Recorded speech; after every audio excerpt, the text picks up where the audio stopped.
These photos were commissioned by the Environmental Protection Agency in the early 70s to document pollution in the US.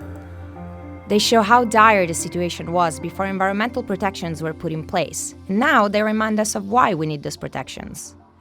Today, the future of the EPA is uncertain. President Trump is expected to slash the EPA's budget. The head of the EPA, Scott Pruitt, wants to roll back many of the regulations that empowered the agency. And a very short bill in Congress calls for terminating the EPA by the end of 2018. Literally, this is all it is. But most Americans aren't really on board. A recent poll showed that more than 60% of Americans, including Republicans, want the EPA's powers to be preserved or strengthened under Trump. There is tremendous public support for clean air and clean water, and the basic mission of the agency is tremendously popular, and people are counting on the government to provide those protections. The EPA was created in 1970 by Republican President Richard Nixon, and there was broad bipartisan support for it. Restoring nature to its natural state is a cause beyond party and beyond factions. It has become a common cause of all the people of this country. That's because back then, many Americans could see pollution firsthand. Most U.S. cities were engulfed in smog. Los Angeles was named the smog capital of the world. In 1948, in the small town of Donora, Pennsylvania, toxic smog produced by the local zinc plant and steel mill killed 20 people. Many others got sick. In 1969, a layer of oil and debris floating on the Cuyahoga River in Cleveland was accidentally set on fire.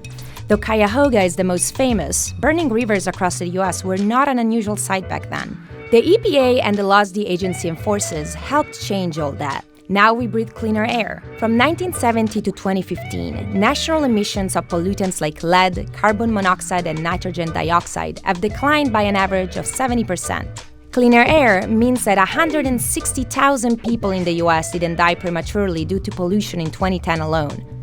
But deaths aren't all of it. 86,000 emergency room visits and 13 million lost days from work were also prevented. That's good for human health and for the economy. Since the 1980s, the EPA has also worked with local authorities to clean up some of the most polluted sites in the US, from radioactive waste to illegal waste dumps.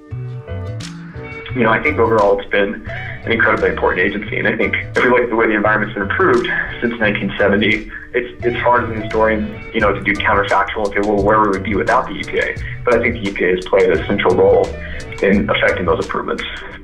In his first speech to the EPA, Pruitt said that he wishes to give responsibility for environmental protection back to the states. But here's the rub: pollution doesn't respect state boundaries. Just think about acid rain. Acid rain was creating a lot of damage in the forest in the northeastern US, even though the pollution was coming from Midwestern states like Ohio, Illinois, and Michigan. So by setting national standards, the EPA can make sure that one state's looser regulations don't hurt another state nearby.